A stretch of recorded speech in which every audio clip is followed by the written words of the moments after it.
Sekarang ini, dunia sedang melihat perang berkepanjangan antara Rusia melawan Ukraina dan juga Israel melawan Palestina. Hal ini membuat beberapa negara ikut serta dalam perang tersebut secara tidak langsung dengan alasan membantu teman negara atau membantu saudara. Ini sudah umum sejak ratusan tahun sebelum Masehi. Para penonton, pernahkah kalian sadari saat terjadinya perang, dunia seolah berubah? Banyak harga-harga suatu barang naik tajam, langkanya suatu barang dan lain sebagainya. Mari kita ambil contoh dari perang Rusia melawan Ukraina. Sebelum dan sesudah Rusia memulai perang, bisa dilihat dari satu saja komoditas, yaitu batu bara. Salah satu perusahaan tambang mencatat pada tanggal 22 Februari tahun 2022 harganya di kisaran 23.000 ribuan per sahamnya. Akan tetapi setelah penyerangan tersebut dimulai, harga saham tersebut naik tajam hingga di harga 45.000 ribuan per sahamnya.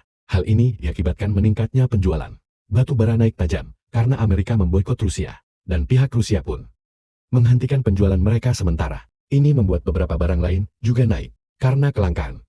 Salah satunya ada gandum. Selama tahun pertama dimulai perang banyak ekonomi dua jatuh. Ini merupakan hal gila. Kita lihat lagi harga emas dan masih banyak lagi. Para penonton, saat banyak negara-negara di dunia jatuh karena sedang mengalami resesi ekonomi. Tapi kenapa Indonesia bisa dibilang masih baik-baik saja? Apa penyebabnya? Banyak penyebabnya.